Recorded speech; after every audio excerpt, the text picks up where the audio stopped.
So before we ask another question, we want to open it up to the audience to see what you have to ask. You can direct it to a particular panelist or to the whole panel. Basically, my question is, and this could be to like anyone on the entire panel, is basically comes a point in your life where you decide what you want to do, but then you just listen to like other voices and stuff like that, and you feel like maybe you can't make it. So I was just wondering if there was ever a point where you felt discouraged or that you've lost your passion, and how do you overcome it? I can speak to that a little bit. I think it was, I always felt like in my lifetime I would have numerous careers, and I got a lot of actual kind of backlash when I stopped dancing. I was successful as a dancer, which was great, but when I was trying to go into these other venues and avenues, people weren't very supportive of that because they had coined me as a dancer, and so it's like, well, what do you know about putting together a budget, or what do you know about this, that, and well, I did, because I put together my own program while here at Purchase, so I did know a lot of things. I mean, I think it's really that healthy ego that someone was talking about is really important, and having a very clear view of yourself, know what your strengths are, know what your weaknesses are, and work on both of those things. If you want to do it, then do it. There's always going to be people that say that you can't. I mean, the people in this room are on the fringe. We're the people that are probably the optimists in the room. We're the, like, we can do it, and that's rare, and I think it's really special, and it's something that you need to hold on to and value and cherish as you go forward, because you're going to hear lots of no's. And, you know, you want to be realistic. I mean, listen to those no's to the point that you consider them. If you've considered them and decide that they're not valid, push forward. If you find something valid in there, assess it for yourself and see what's there, and maybe it doesn't mean you have to leave it completely. Maybe you're just kind of going around, or there's another workaround, but I think you have to really assess these things. You're going to have a lot of information and lots of different voices coming at you from now until forever. So being able to compartmentalize and really do a clear evaluation of yourself, your business, your brand, all of that going forward, I think will help guide you.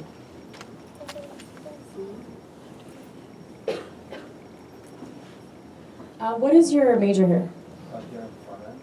Okay, so you and I kind of have a few things in common then. We constantly get told that being a musician or a performer is not a lucrative career, that there's a lot of risks involved, that there's a lot of inconsistency to pay. I'm sure you guys have all heard all of that before. I think the most dangerous thing you can do, and please don't call your parents up after I say this and say, well, we sat in a panel and she said this. I think the worst thing you can do is have a plan B. It is the worst thing you can do. It is the most self-deprecating thing you can do in terms of you actually doing your art. Now, don't get me wrong. I'm not saying that you shouldn't take other kinds of jobs to help fund your art. So, for example, I do the whole playing at, Catholic churches thing. I've cultivated a very lucrative private teaching business in Westchester County, where I teach, voice and piano and flute and guitar and lots of things. Do I do it all of the time? No, but I've gotten myself to a point where, I can go on tour and then I can come home and teach a little bit to, help pay the rent, and then do other gigs and then go back out on tour and stuff like that. Do I think that that's at all taking away from me doing my career? No, because it's helping to give me a place to live that's not in my parents' house, that's enabling me to do my art successfully at the end of the day, and keep me open to opportunities that are actually going to get me more forward in my art, instead of just taking everything that's out there. Health insurance is expensive. Having an apartment is expensive, but it's totally feasible in any line of what we're doing. You just have to look a little bit outside the box sometimes in terms of what you can be doing to help fund that part of your art. I teach here 1 day a week. That's something that I absolutely love, because now I've completely gotten rid of doing any sort of private teaching or anything like that. I literally teach 1 day a week. It's taken me 10 years of working on my own and establishing myself as an artist to do. But now I'm down to one thing that when I'm not on tour, working and doing things like that, because you can't be on tour 365 days out of the year. I have something else that, makes it so that I don't have to go do the $50 gig with the really crappy artist down in the Lower East Side that I really don't want to play with. So don't let anybody ever tell you that you can't do it. You always can, and you always will, and you will always find a way. Sorry, I'm getting really passionate about this. It's just like, this is something like I love my parents, but they wanted me to be a doctor. And the day that I told them that I didn't want to be a doctor, it was like a 5-year-long fight for me to prove to them that this is something that can actually be done. And it's not that they don't support my art, but they're not musicians, they're not artists, they don't understand. My father's parents were both musicians, and he saw how much they struggled and how hard it was for them to do stuff. And I think for him that was kind of like well, we don't want you to have to do that. But if you really put the effort behind your art and you really believe in what you do, I promise you guys will be able to do it. It will happen. Sorry. Well said. I'm like,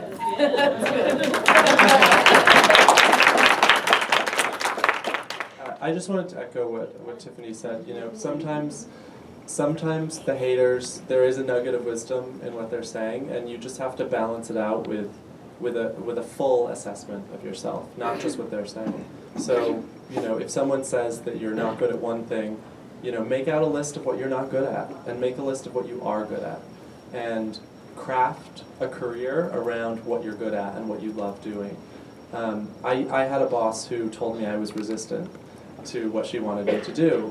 Every time she would ask me to do something, I didn't want to do it. And I realized, actually, I am resistant, and that's a really good thing, because I know I could do your job, and I know that I don't want to just, follow directions for the rest of my life. So I hated what she was saying, but then when I realized what she was saying, it gave me the courage to go out on my own. So sometimes the haters, there's a nugget of wisdom there. And then the other thing, that Rebecca was saying, the money thing, it's like, yes, do what you want to do, but know that sometimes you are going to have to be a barista part of the time. Or, my sister also has her own business. She's an interior designer. And some years she makes $100,000. Another year, she's a gymnastics coach half the time to make money when she doesn't have enough clients. So know that you're going to have to juggle a lot of things to do what you want to do. I'm a little spoiled because I worked at a job before where I made a lot of money, so I saved a lot so that I would be prepared for the lean times. But that was part of the plan, and having that plan and sticking to it is really important. I worked a job I hated for 2 years. I was so stressed out. I didn't want to go to work some mornings. I didn't want to get on the train some days. But I was being really spendthrift, and I was saving as much money as I possibly could because I knew I was going to leave as soon as I had a year worth of expenses saved up. And I'm still burning through that, in lean times. So just have a plan, and stick to it, and know you're going to have to do a lot of things and be really disciplined with yourself. Most important thing that I learned is to take the criticism, learn from the criticism, and then learn to let it go afterwards. I agree. I worded it a little different. Don't have a plan B. I picked what I'm going to do with my life. This is what I'm supposed to do with my life, so it has to work. There's no other option. Now, whether you have to do 50 other different things in order to get that to happen, you just start to know that it takes a lot of work and time, but yeah, it's extremely possible. It's extremely possible. I graduated from Purchase. My dad asked me where I wanted to go next, and I was like, what? He was like, don't you want to go to nursing school or something like that, so you can have something as a backup. I'm like, no, I don't want backup. This is the only thing that I'm supposed to do, and I know that all the way through me. I know that this is what I'm supposed to do, and you just do it. It really isn't impossible. A lot of people who give the criticism, I find, and this isn't always the case, are people who might not be strong enough to get to that point, believe it or not. And you kind of just have to move them out of the way. Like, I will do this. It will be done. And then you just teach yourself how to do it. I think one of the toughest parts about trying to make it in the arts world is just living in New York. It is so oversaturated with the arts, and especially with dance. I mean, that's kind of like my bag. A lot of my friends are dancers. If you're you know, like a female dancer who's great, you know, it doesn't, you know, there are 600 of you, you know, in New York, and they're probably better than you, or they're skinnier than you, or they have something that, you know, that you don't have that choreographer is looking for, and you're just going to be, you're going to enter an oversaturated arts market when you graduate here if you decide to stay in New York. But I think that's also an advantage too, because that's what leads a lot of people to become artistpreneurs, because they can make their own opportunities when they can't, you know, get that, you know, dream company job that they want, but they know they have something really strong, you know, like everybody's saying here, like, know what your strengths are, and I think that can lead to becoming, an, you know, starting your own company or starting your own collective with other people. I think you have to make your own opportunities in New York, and you can definitely do it. I mean, any of you guys can do it. There are people who make their living off of doing art, and I just like don't get it, and I don't know how they do it, but they're doing it somehow, you know. There are lots of people like that in New York. And yeah, you probably will have to work like the crappy barista job. When I was the company manager here, I was driving here a couple days a week. I was waitressing like 5 or 6 days a week until like 2 o'clock in the morning, and I had my festival going at the same time. And if you want it bad enough, you can do it, but you're going to be busy, and you know your life's going to be crazy, but you can do anything. I think you'll make it if you put in the work. That's it. Do you know what I mean? You have to put in the work. If you do that, then you'll do it. That's it. It's really about being very single-minded about doing it, being disciplined enough to do the work, all of the work. And it's a lot of work. But if you do it, you'll be fine. Be the last one standing. Yeah. Everybody else will fall to the wayside. You'll That's notice true. over years, people get tired and they stop. You have to be the last. Oh, hi. Sorry. You have to be the last one standing. You have to just keep it going. Good question. Yeah. Is there another question? So I started my first internship in the arts like 2 months ago, and I don't necessarily have a portfolio yet. And I was wondering if you guys recommend adding some assignments, like for example, like for my fundraising class, I did a mock annual appeal, or like including some type of like budgeting plan assignment, or like a senior project. Would you recommend adding those type of like school assignments? It'd be like, well, I don't really have a portfolio, but like in the training I've received in school, like this is what I've done that's relevant to the business. Are you an arts management major? Yes. And where are you interning right now? At Stash Media Red Music. What is that? It's a small distribution company that's under Sony Music, and Okay. we help market and promote independent artists. And what year are you? I'm a junior. Okay, so you're just looking for something to put together for another internship, maybe in the future, Well, or? because I know that I've heard in the panel, having a portfolio now, don't necessarily have one, but I was wondering if all the work that I've done in class, or like compiling some marketing reports that I've done for my internship, like I guess kind of make that my portfolio, not make it my portfolio, but show like the work that I've done, like the training I've received, kind of that. Yeah, I mean, Yeah. I never did that. I think in arts management it's a little different. I think you should have a really great resume, and I think you should show, everybody your resume and all the professors in arts management. I had a really great professor who no longer teaches here. Her name's Barbara Hobbin, and she was my mentor, still is my mentor, and I would just show her everything and say, look at this, look at this, look at this, and she would give me notes and help me correct things. And I think whenever you need to submit a cover letter, those are so important. It's like one of the hardest things to do in the entire world is write a great cover letter.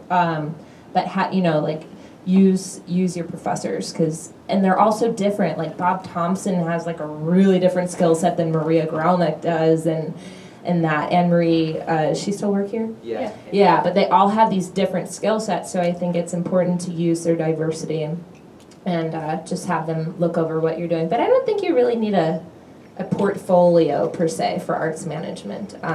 But resume is like, just have a great resume.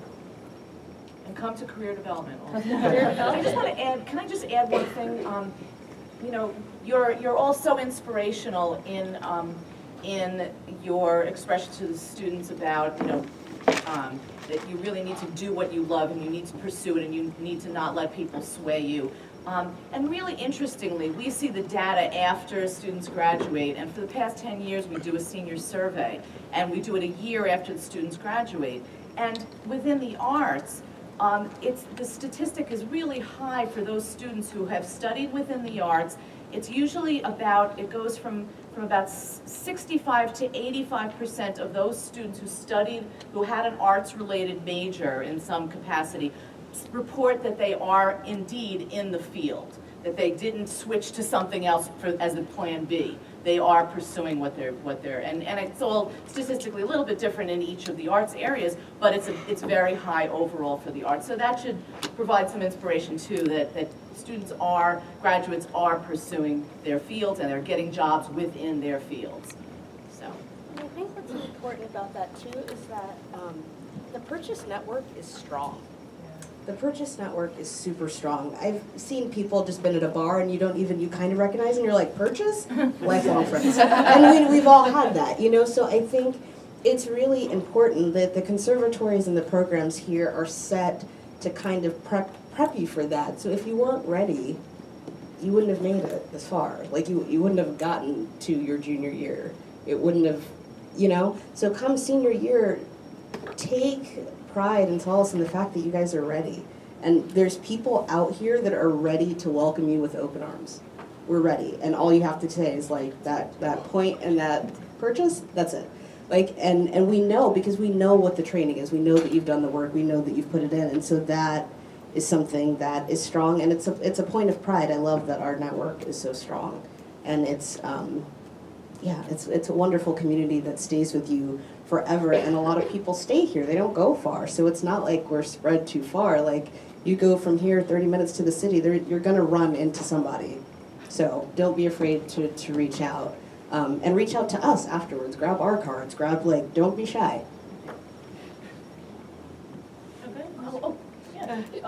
Okay. I think we're going to actually wrap up now because we want to leave some time for the networking. So if anybody has questions for our panelists and would like to ask them individually, you can feel free, and also networking with one another. But I'd like to thank, on behalf of the Career Development Center, thank our group of panelists for today.